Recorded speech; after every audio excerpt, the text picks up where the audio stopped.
creator of the NRC brand, gives his insight and thoughts on the world of comic books, gaming, tech, and media industries as the host of Neo Reality Collective.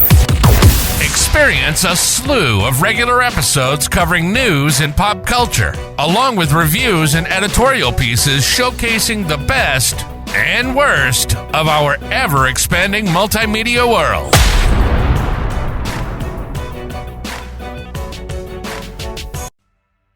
Welcome everyone to Neo Reality Collective episode 83. I'm your host Eric Brown, and this is your weekly news of all things pop culture. And yeah, there were plans to do reviews again, but I have not been finding the time to get a hold of the chance to do them. And yeah, and there's been news breaking for the last few weeks because it's heading into summer. But yeah, ending May out, there was a whole bunch of news that came out that I wanted to cover, and especially some teasers that happened in early June. So to start things off, we're talking about Jonathan Hickman, Greg Capullo teaming up to return to the world of X-Men. Oh god, imagine how that broke. Like, think about it.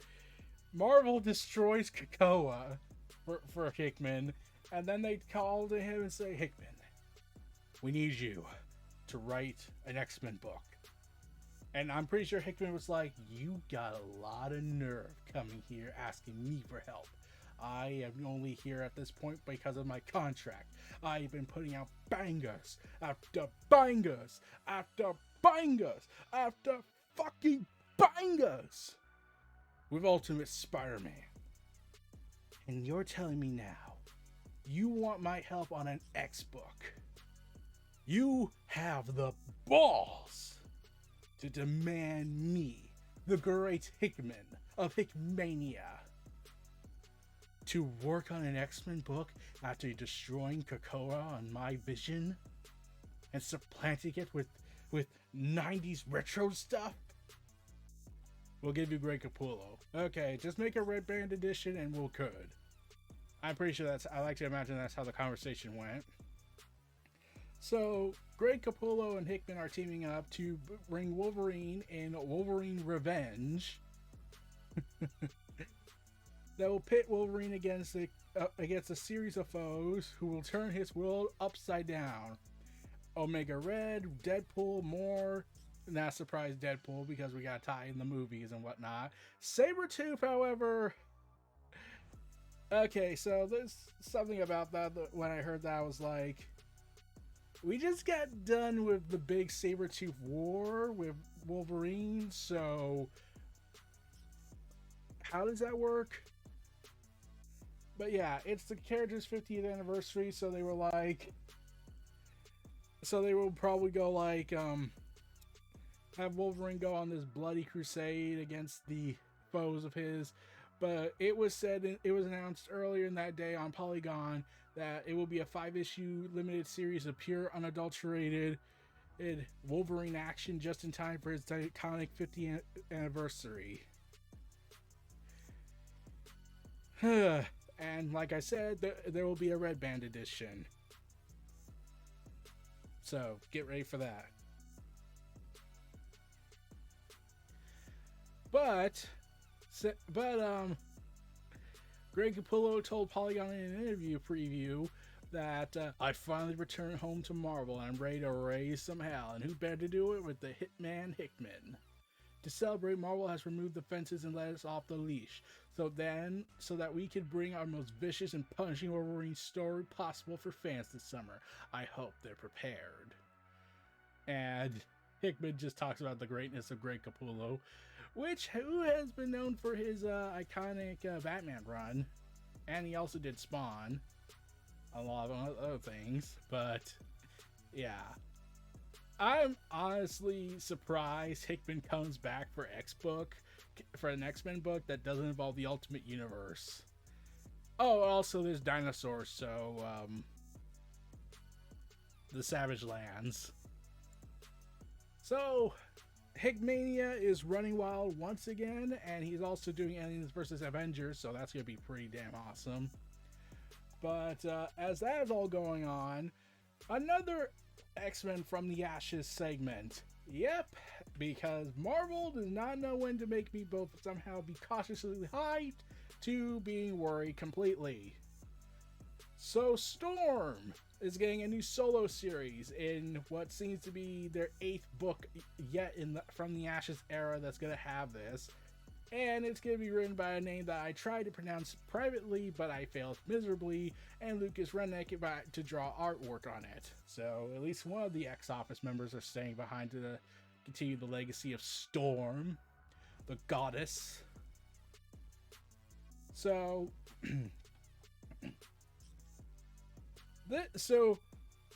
this series is going to make her Earth's mightiest mutant hero. And it seems she's becoming more active in the political position of the world. So,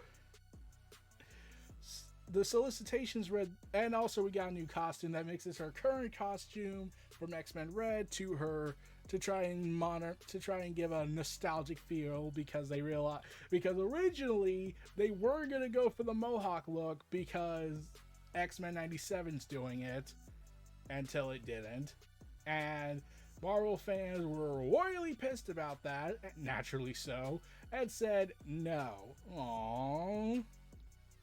So Tom conveniently acquiesced to the demands of the fans and said, "Can you not do this? Okay, we won't do it, but can we at least change your costume a little bit? Okay, fine, just don't make it overly new." So, the solicitation reads, Storm has always been a prime protector of the planet. Here's the thing, though. When X-Men Red and Sword happened by Al Ewing, I kind of no longer see Storm as an Earth-based hero. She's more cosmic. She's more a cosmic hero for me now. And while, yeah, I could see her coming back from Earth time to time, it's sort of, I kind of want to see Storm do cosmic stuff now, as opposed to just doing the Earth stuff. She could go back to Arakko anytime soon. They're still around, hopefully. Oh, also, imagine if she's able to conjure cosmic storms. I don't know if she's done that before in the comics, but, I mean, like, Star Wars Legends had Palpatine able to conjure up an unstable force storm, so anything's possible. So, with the loss of Krakoa, that position becomes more important to her than ever. From her new superhero headquarters, Storm begins making decisions that will forecast the future of the Marvel Universe. Her bold actions will stir forces around and even beyond Earth, calling forth enemies that match her strength and determination. She has never needed a throne to rule the skies. Now watch in awe as this new series elevates her to the heights that only she can reach. Living many lives, a thief, a goddess, an X-Men, a queen, and now... well...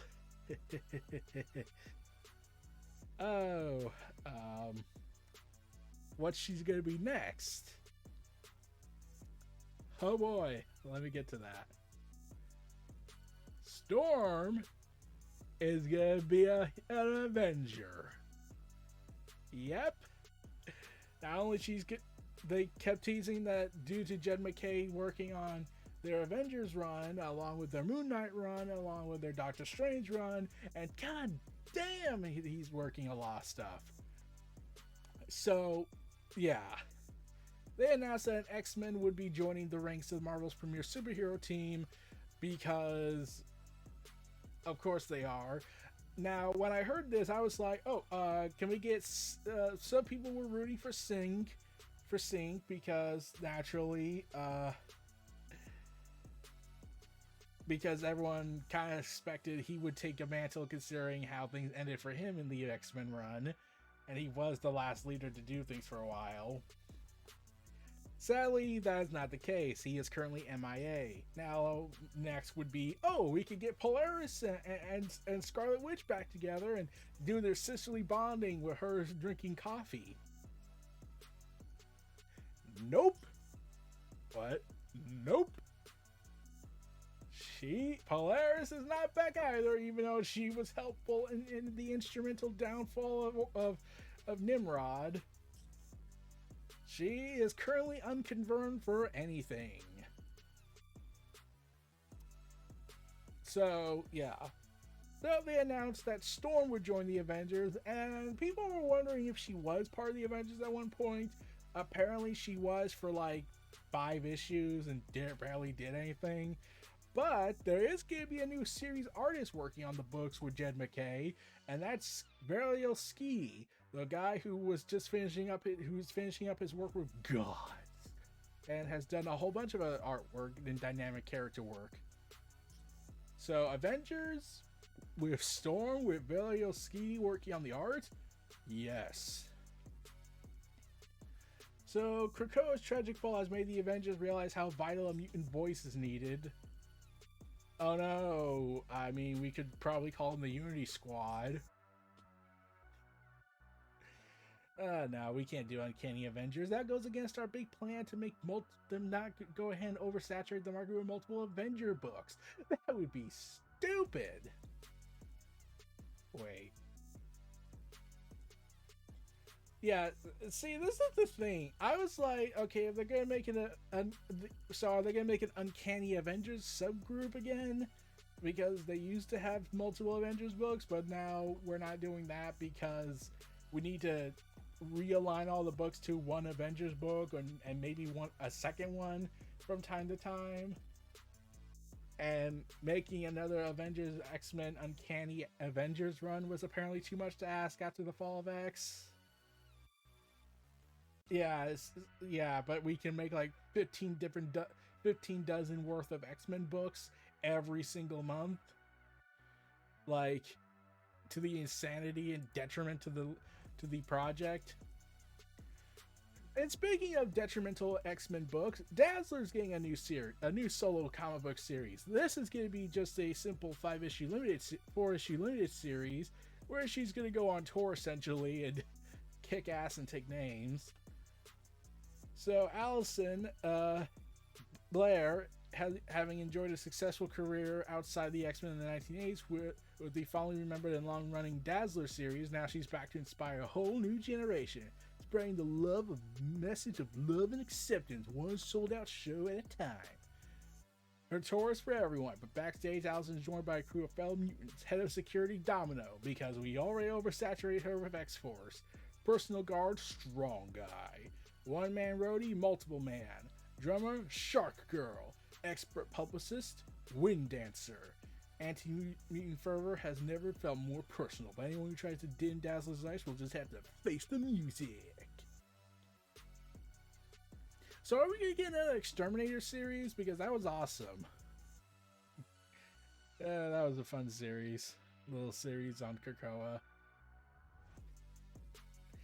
Also, it will also feature a whole new song lyrics from Ali's Notebook, and it's going to be written by Jason Liu, so we'll see how that goes. I've never heard about Jason Liu.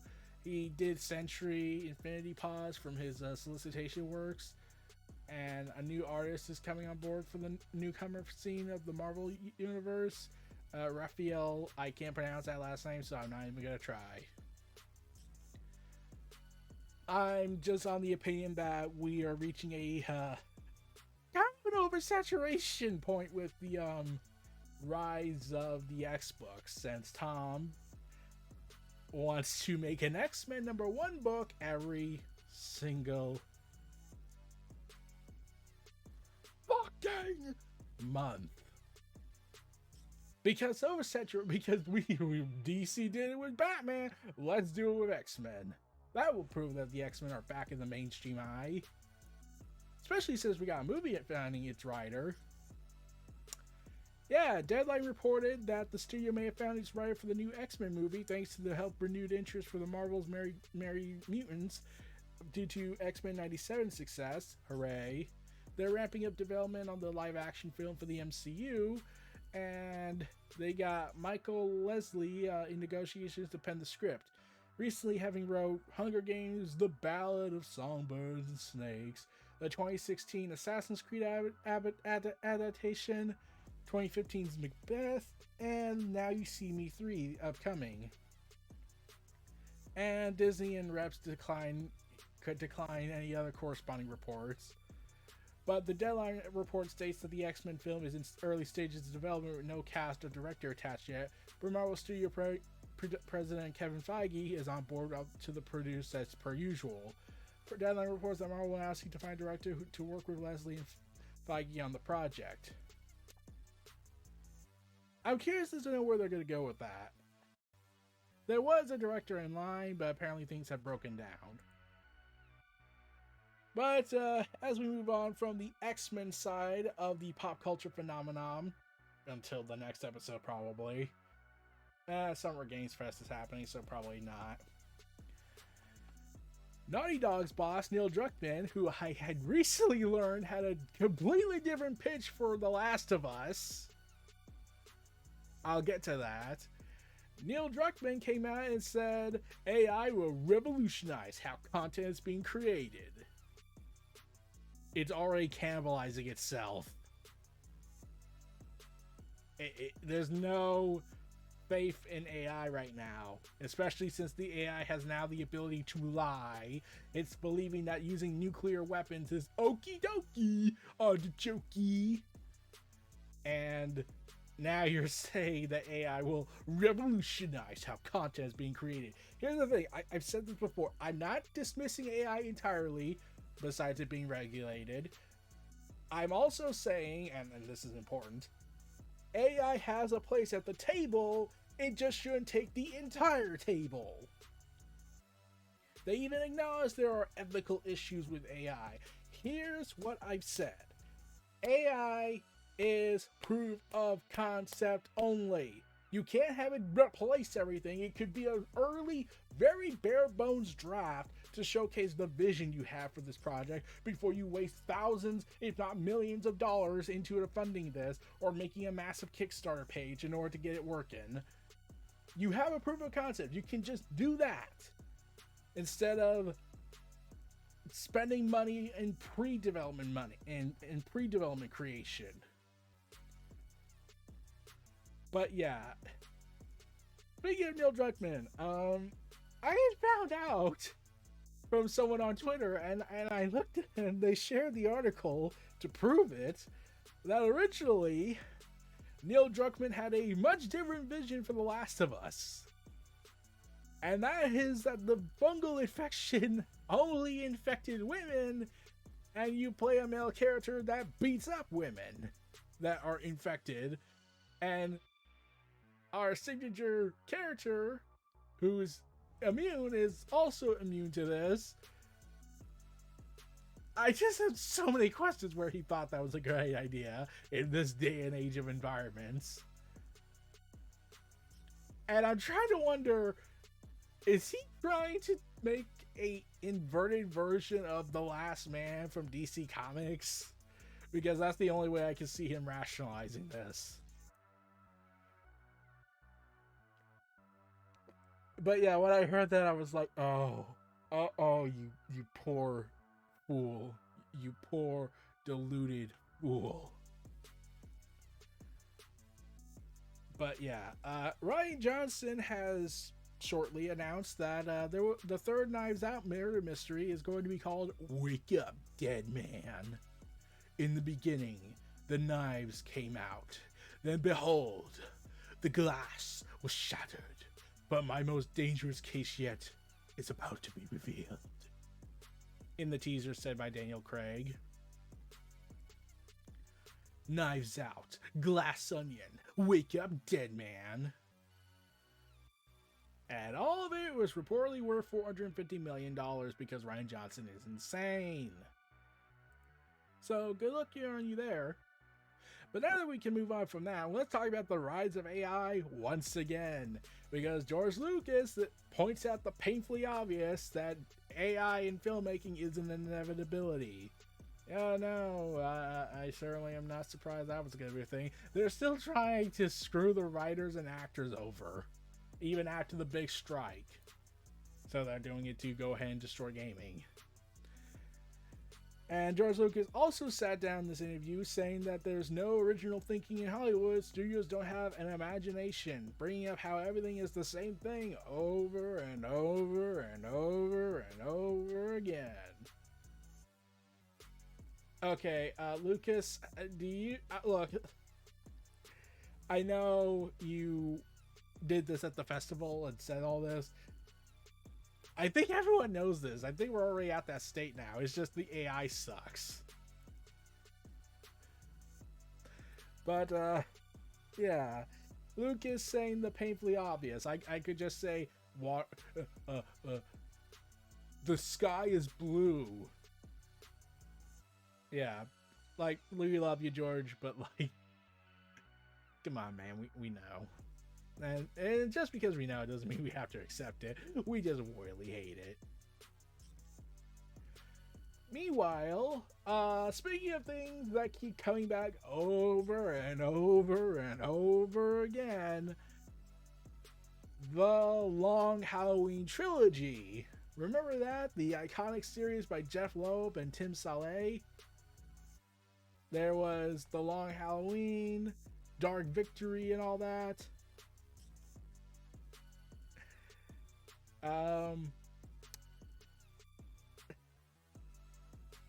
Apparently,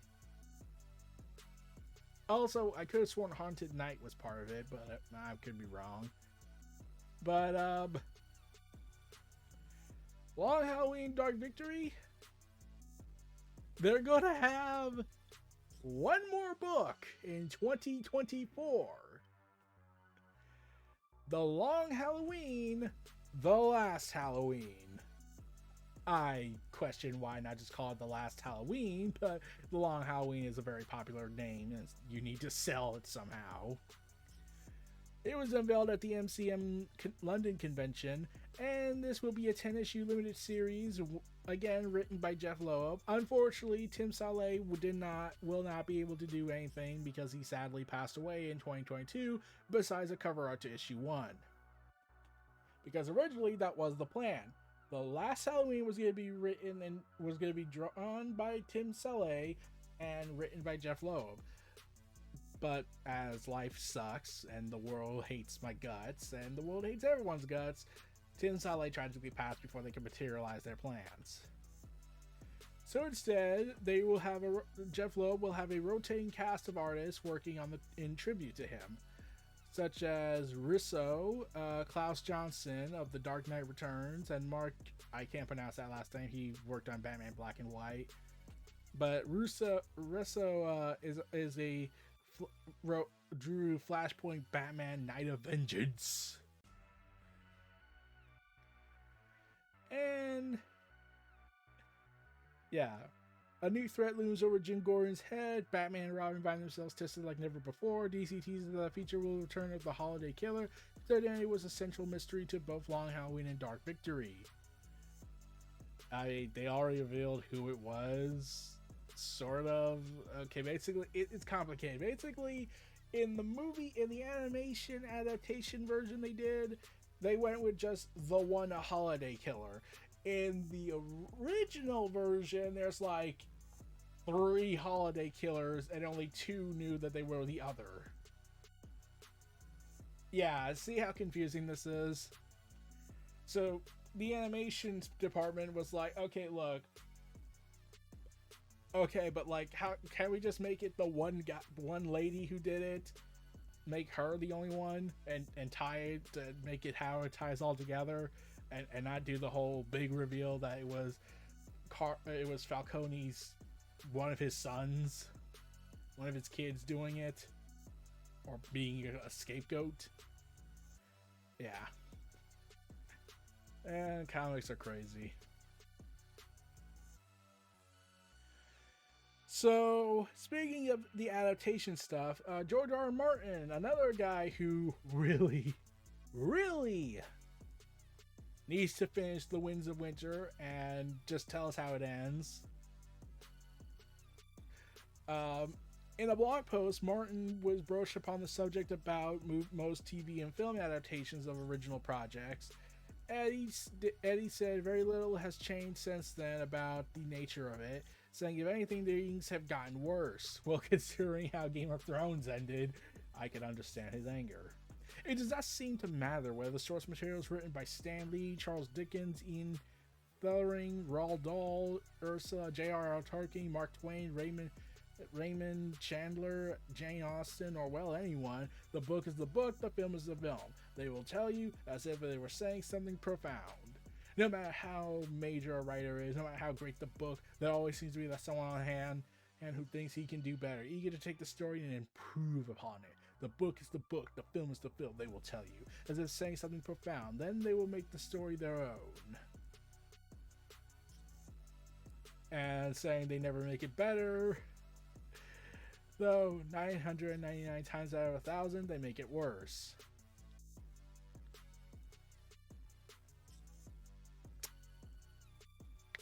I wonder why he thinks that. It could be the show that ran for 8 seasons and then fell apart after the last one, because everyone was hoping for a good ending, or at the very least a satisfying conclusion that just pissed everyone off and won nothing over. Then there's House of the Dragon, which did change things, but George R. R. Martin is involved with it, and he has reasons to adapt things in a different way because it's told in the frame of a history book, so not everything could be accurate. So he considers it to be like the definitive of what actually happened, along with the adaptations of The Night of the Seven Kingdoms coming out, and another one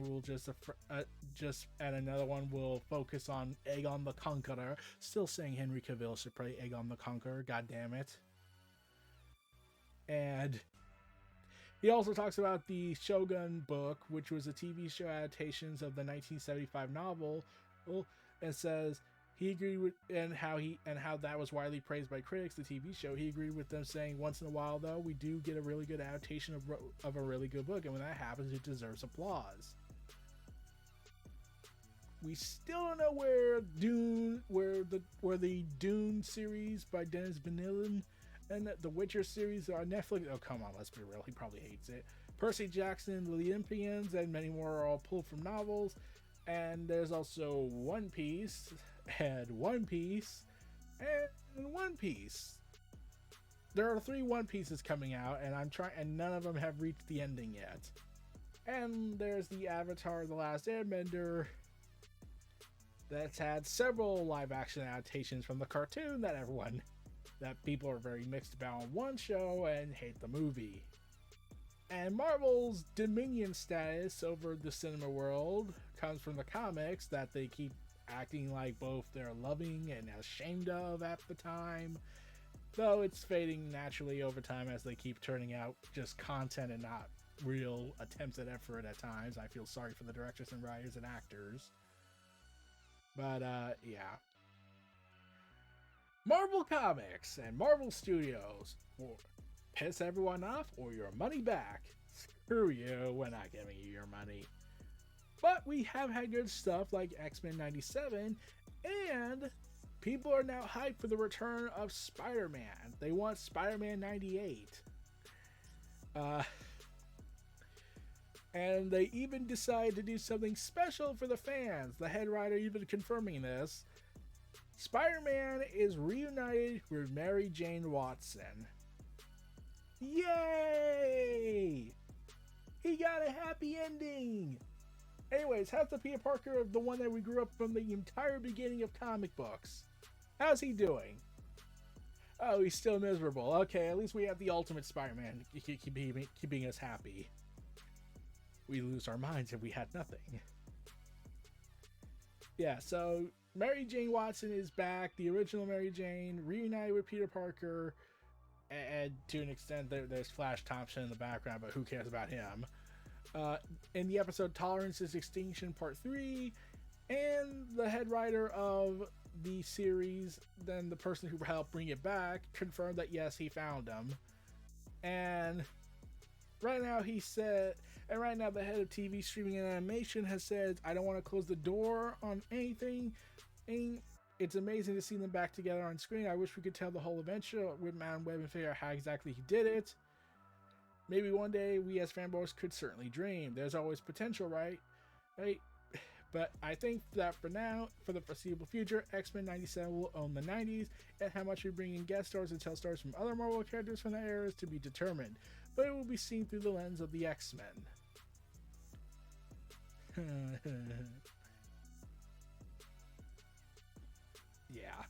Yeah, remember how the original series ended with unresolved cliffhanger when Man Webb offered Spider-Man help to find the real Mary Jane after the other one turned out to be a clone the entire time? What? Anyways, enough about my immense hatred for for how Marvel how Marvel operates half the time. But yeah, getting back into the other side of comics, DC is planning to launch a new Wildstorm series, a new 6-issue limited series by the creator vision of Tom King, the guy who people either really love or extremely hate with passion. Teaming up with Jeff Spokes for a 6-issue series featuring, let's see, what's that character? Oh, Jenny Spark, the 20th Century Girl, the spirit of the 20th century who is returning in the 21st century. What?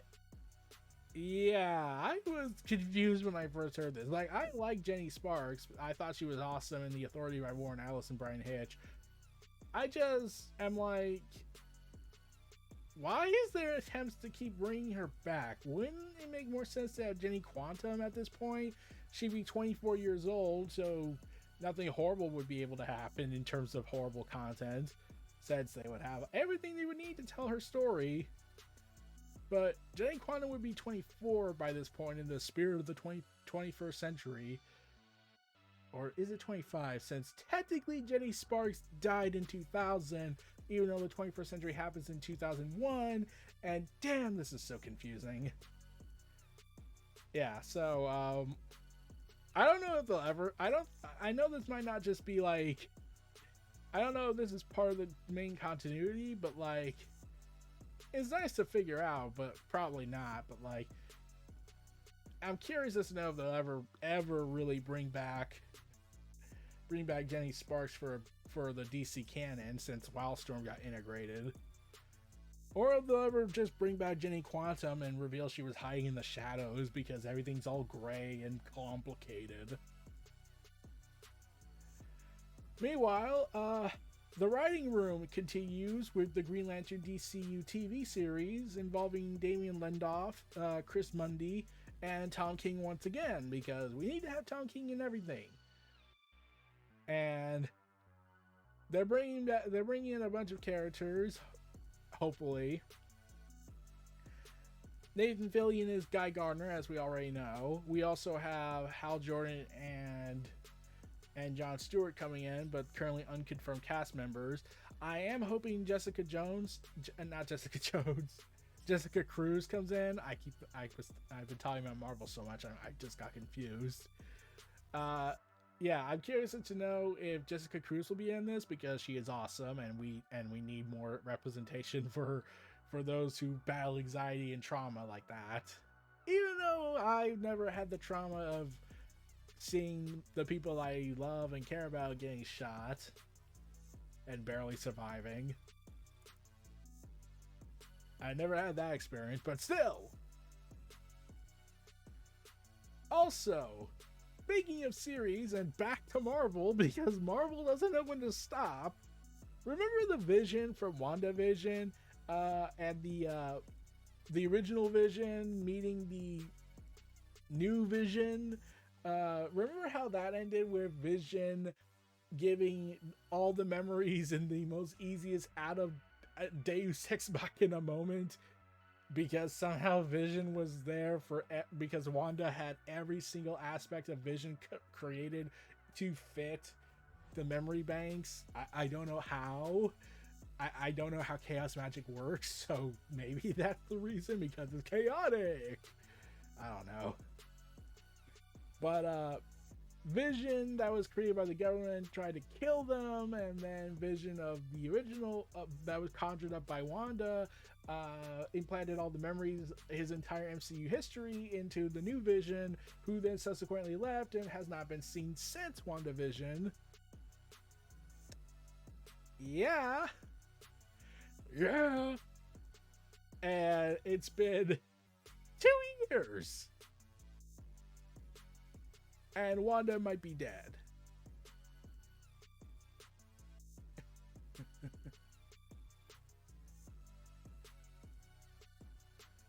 Man, this is so messed up. Anyways, the Vision show is still happening. Apparently, it's been going through name changes behind the scenes and not publicly announced, like Agatha, like House of Harkins, or Agatha All Along, or Agatha Whodunit, or Agatha Mysteries, and Agatha Cataclysm, and Agatha, oh my god, can we please sell for a goddamn name? Vision is currently debated, reportedly being either Vision Quest or just Vision, and it's bringing back the Paul Bettany led Vision character, so glad we're finally getting some resolution on that front. Though I'm curious to know what he'll do now that Wanda might be dead. And as the MCU continues to try and regain its control over the industry, Mike Coulter, the person who played Luke Cage, has said he entertains the idea of returning to the MCU, especially now that that he can now come back realistically because the MCU Netflix series are canon again. But he would totally entertain it with a good script and idea that made sense, and how in a way that he can't do another season of Evil because he's been doing that. And I sadly think to myself, I kind of helped get the show canceled because I met him at Baltimore Comic-Con and I asked him, do you think you'll be in Infinity War, many years back when the show was still airing? And he said he hopes to. And then 2 weeks later, the series got canceled on Netflix, and then they were decanonized because Marvel Studios hates us.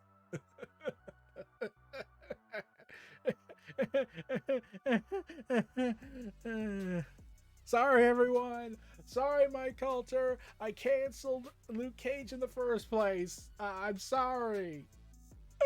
I'm sorry.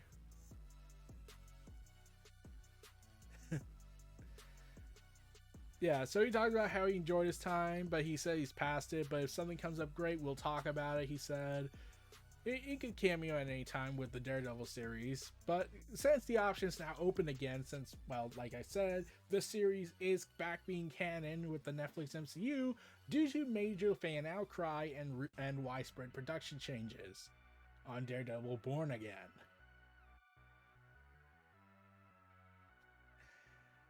Also, Valve's next game, which is said to be a 6v6 3D third-person shooter MOBA game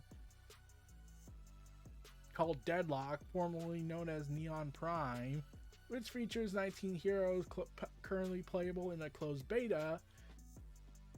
Here's the thing. It's mechanically similar to Dota 2 and involves killing a whole bunch of creatures to obtain a currency spent on buying items to make the hero characters more powerful. There's a larger AI boss in the middle of the map, the site claims, according to Insider Gaming. Valve has yet to comment on the leaks, and IGN even tried to ask, and they got nothing. But it looks like very much like the company behind Dota 2, Counter-Strike 2, Left 4 Dead 2, Team Fortress 2 is ready to reveal yet another game that does not have the number 3 in its title. By the way, how's Half-Life going?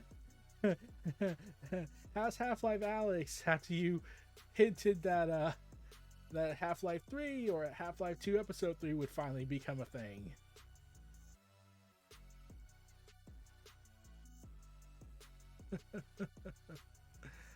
Man, being reminded of that makes me sad.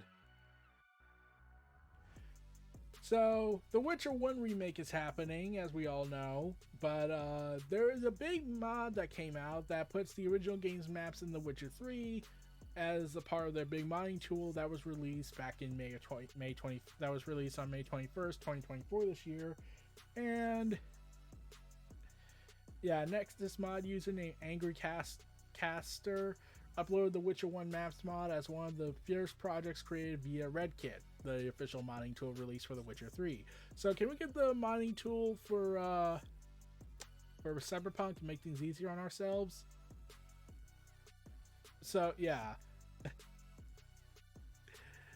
So Angry Caster managed to mod over the entirety of the maps of The Witcher 1 that I've never played. In fact, a lot of people never played it, I think. And combine them into one seamless level, meaning players can explore them fully without the loading screens or other restrictions of the 2007's Witcher game. See, I never knew. Everyone's forgotten about that, but yeah. So,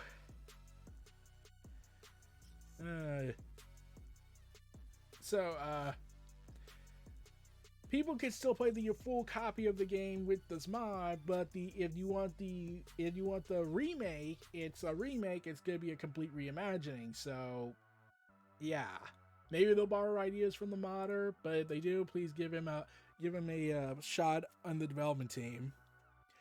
Also, Multiverses returned, and people are pissed. Also, this game that's meant to be sold to kids also features Jason Voorhees and Rick Sanchez. So, Friday the 13th and Rick and Morty, who are definitely not for kids, is in a kids game. I'm curious to know how that works. I'm like, to be fair, they even did Justice League Action series, and that featured Constantine, who's usually a chain smoker, and has done a lot of relationships beyond the opposite sex, and not even the same species. Oh, God damn it! John Constantine is wild. P.S. He did it with King Shark, so I'm curious. So just speaking from a dark, morbid curiosity perspective, I'm curious to know how that even worked for a time. Yeah. Meanwhile, starting on June 13th, you can finally get access to the entire Kingdom Hearts franchise on PC again through Steam. Yay! And you will even get a new platform-exclusive Keyblade called The Dead of Night. So, it's about as dead as my soul.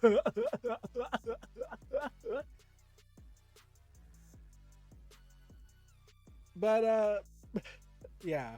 Also, the Acolyte series from Star Wars dropped, and I had completely forgot it was going to come out until it actually happened.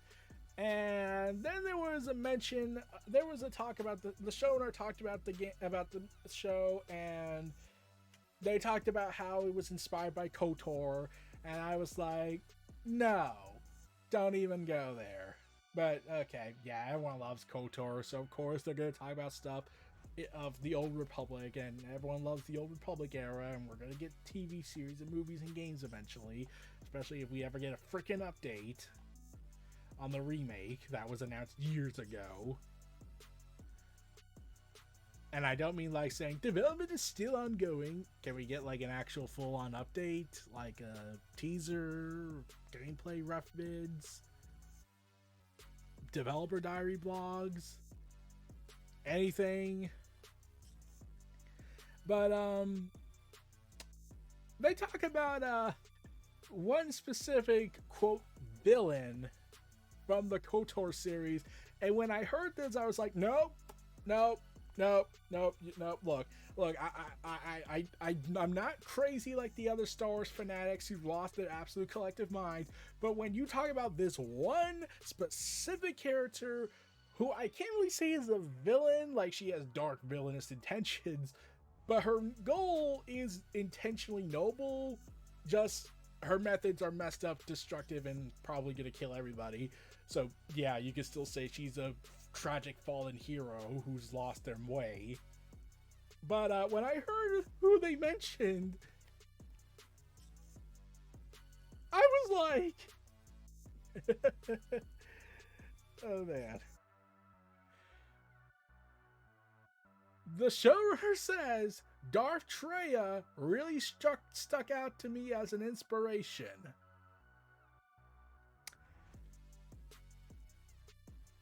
Oh dear. Darth Treya, also known as Kreia, also known as probably one of those women characters whose name I forget, Brianna's mother, who might be it, but they never give a full confirmation on it. Yeah, when she mentioned Kreia as being the inspiration, one of the inspirations of the show, I was like, no. Disney has shown they will never have someone like Kreia around ever again. Like, here's the thing. There's a reason why Kreia or Darth Treya is so unique and iconic for me and for so many other people. One, she was what The Last Jedi tried to be. A deconstruction of everything we knew about the Star Wars universe and all the stuff to justify everything that's wrong and everything that's gone down. That's one. But you want to know the thing that makes her the most unique? That outside of reference books and manuals and instruction guides and all that, she's only ever appeared in KOTOR 2. She's never mentioned in Part 1. She's never mentioned she's probably gotten a passing mention from time to time as one of the Sith Lords who try to kill everybody. But here's the thing. That was the in-universe perspective. They didn't know her real philosophy, and given her philosophy, she would probably hate the idea of having it all locked away in a holocron just for someone else to just look at it and smirk and then throw it in a vault. But, yeah. Darth Treya, or Kreia, she's more famously known. She is so interesting that even her motivation is interesting because she doesn't want to rule the galaxy. She doesn't want to destroy the Jedi. She doesn't just want to destroy the Sith. She wants to kill the Force. The very literal thing that makes the Star Wars universe so special for many. She wants to kill the Force. Tell me that does not sound like an awesome idea for a story. The fact that there's a former Jedi, former rejecting Sith that says, I hate the Force, it's done nothing but continue a cycle of destruction and hate, and only will bring about entropy in the end of all this, and I'm going to kill it, and probably billions of people, just to make sure the galaxy reaches a new level of stability without its need for it. She basically wants to do what the Yuzonbong did, but she never knew who the Yuzonbong were. Who were once Force wielders before their cycle of hatred and destruction led to them losing their connection to it, and thus making them a very different type of threat for the galaxy when they arrived to the Star Wars universe in the New Jedi Order series, and even had their teases along the way. But that was how interesting Kreia was. When you even ask her the right questions, she even says, I hate the Force. The very thing, the concept of the Force itself is revolting to her of what it's done to everything. That is just so interesting, and how they written her in that story was so damn great. The idea that they're gonna say, oh, we can take inspiration from that character and put it into our Disney-fied Star Wars universe. No. I don't even know if the remake will, if they remake KOTOR, if it ever comes out and it does include KOTOR 2, unless they do it one-for-one copy, I don't think they'll ever be able to truly justify Darth Treya and her writing that she was given all those years ago. She works for one game, works for one story, and she works for only one big moment in the galaxy that ultimately will be forgotten from the larger picture in the Star Wars timeline. That is an interesting angle, and it sickens me. It kind of sickens me that Disney thinks that they are so smart that we can do what that one did but Disneyfy it. Make that complex, nuanced, prophetic character who gave characters very deep lessons of life and philosophy and how charity, the nature of it, and what it could be both good and bad. And even the famous charity scene you do that you can't avoid. And Disney thinks they can make one. They tried. It was called The Last Jedi, and the fact that I've had to say for years that the only way The Last Jedi would work for me is if the third movie does well. And that didn't work, and now look. Now, here's the thing. I'm going to remind everyone. You can like these movies. You can like the Disney content. And there's certainly some good moments in there. There's certainly some good shows that done this. And then the seasonal rot happened, and people started getting mixed about it. But there are good ideas going on. But Kreia, the philosophy of what makes Kreia such a complex character beyond just being a villain and evil force and destruction, or she's more interesting than Palpatine. And Palpatine was a Machiavellian politician who manipulates everything, and everything goes perfectly according to plan. And even for those that have glitches in those plans of his, he's able to quickly stamp out quick with an iron boot. Kreia is iconic, and the factors of what makes her so iconic should be really protected, I hope. And I sincerely hope that if they do this, they have to get the writer who made her to do this to do anything related to her. Go ask the writer for advice. Ask the writer to write the scenes. Just, you have to get that one writer that did it right.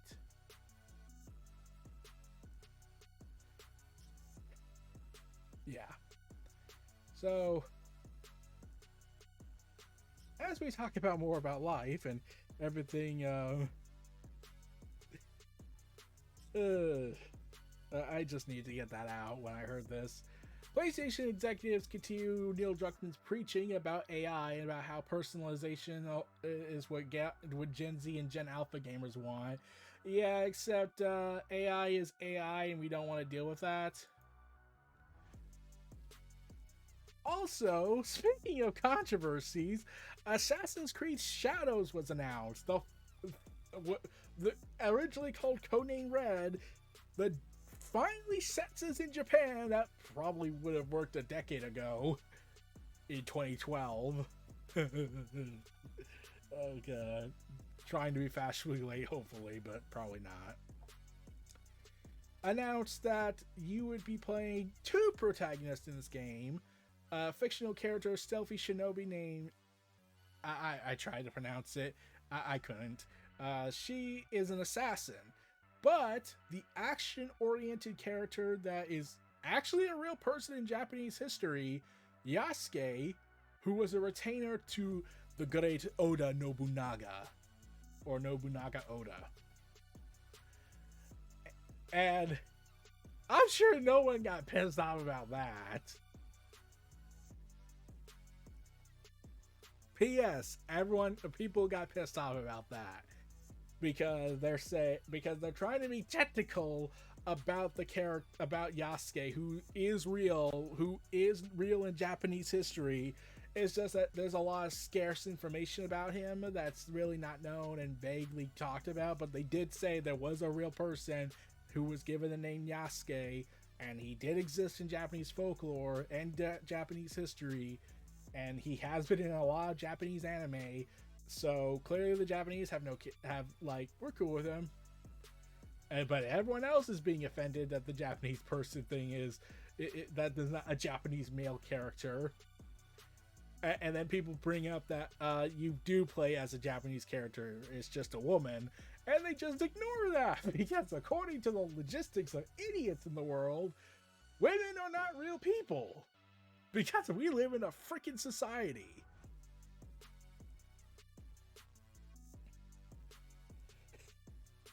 Oh god, I'm surrounded by idiots. And I'm not going to talk about all the stuff regarding Yasuke and the controversy about him and what the certain people did with deepfake technology and referencing another real moment in history that was cruelly cut short due to circumstances of brutality.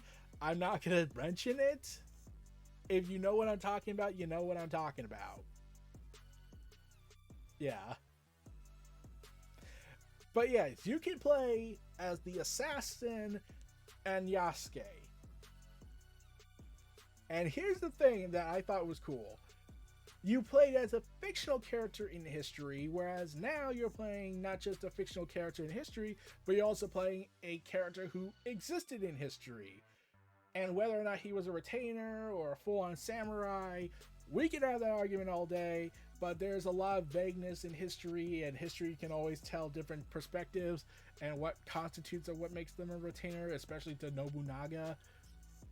We can have that argument. And plus, the history of Yasuke is that he was, in history, the retainer of Oda Nobunaga for 15 months until the big incident that got him killed. And Yasuke kind of disappears from that. So they have an opportunity here to really explore their own interpretation of what happened after Oda Nobunaga's death and where he went off to and where Yasuke went off to, and just go to town on that. So cool idea. Really cool idea. We could go with that. And that makes me curious if Nobunaga will show up in this game. But, yeah. Finally, we reached the main event. The big ending to this episode. Call of Duty Black Ops 6. Yeah! Oh, guns raid! Baby, the developers are bigots and a-holes! Yeah! Now, there was actually some big information leaking out about the game, and even a promo that was given, and even a live action teaser they did where they're doing a lot of the things that makes the Call of Duty series Once Upon a Time iconic, where they would actually do kind of very ballsy moves. I'll get to that, but Black Ops 6 was said rumorly to be would be going to the Gulf War. Cool. We're going to the end, to post Cold War era, and we're going to the Gulf War, focusing once more on Black Ops missions and CIA intelligence and the CIA and all their shady darkness. And then there was another leak. And this might be interesting. So in the trailer that they released, the live action teaser trailer, they showed George H.W. Bush, they showed Bill Clinton, they showed the British Prime Minister of that time, and they showed Saddam Hussein. Now, naturally, Saddam Hussein and the president of the time, George H.W. Bush, would be factored into this. But when Bill Clinton was brought up, and he wasn't president until, if I recall correctly, after the Gulf War, he was president in 1993. He became president, and the Gulf War ended in 1991. So I'm curious to know why Bill Clinton's factored into this.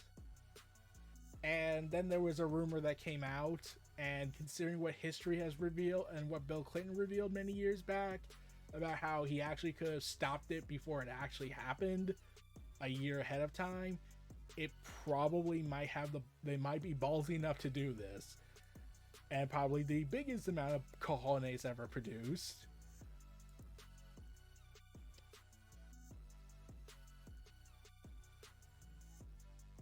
They was a promotional van promoting Black Ops 6, and it has some numbers on it. Some people spotted it. Some Ordinary Gamer actually talked about this. Go check him out if you want more details. Showcasing 4 specific numbers. And no, I'm not gonna. And no, it's not the randomness numbers. It's actually very specific. It's not gonna be the numbers. What do they mean? The van was in New York, and the number in particular that was noted by people was 2001.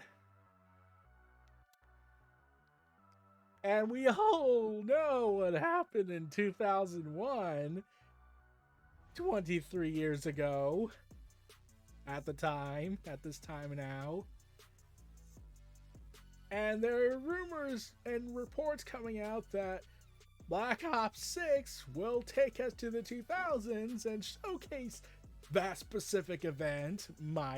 Rumors, leaks, rumor details. If they do, and let's be real, they haven't. Okay, here's the thing. Remember how controversial both Modern Warfare 2 and Modern Warfare 3, the original ones, were back then, when they had the New Russian mission and they showed an actual child getting killed in a terrorist bombing, which was involving toxic gas? Remember those two big fuck up moments? Here's the thing, though. Those were fictional events of what could be considered real world stuff going on these days, especially mass shootings. They've gotten out of control, and terrorism is always going to be a thing, unfortunately.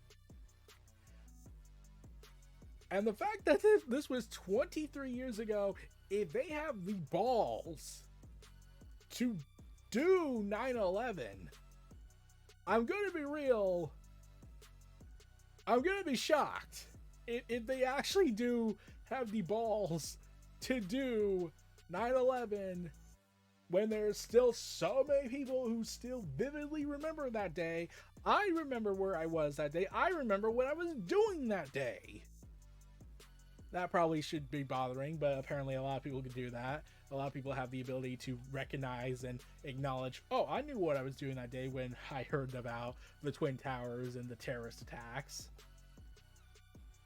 Could you imagine if they go out of their way to have a level focusing on 9/11 and probably having you in the towers when it goes down? No funniness intended. It will be pretty shocking and horrifying. But yeah, before we end this episode on the and prevent it from ending on a rather sinisterly dark note, I do want to mention, however, is that Call of Duty Black Ops 6 do have according to leaked pre-order details, will be on last-gen consoles of the Xbox One and the PlayStation 4 and such. And will be on, obviously, the PlayStation 5 and Xbox Series X and X. But, it might be the last of the last-gen games of Call of Duty on there. And there were other details that came out in some videos from Call of Duty Warzone, which pisses me off, because why would you give away big plot things going on in that? Frank Woods. So, Frank Woods is in a wheelchair.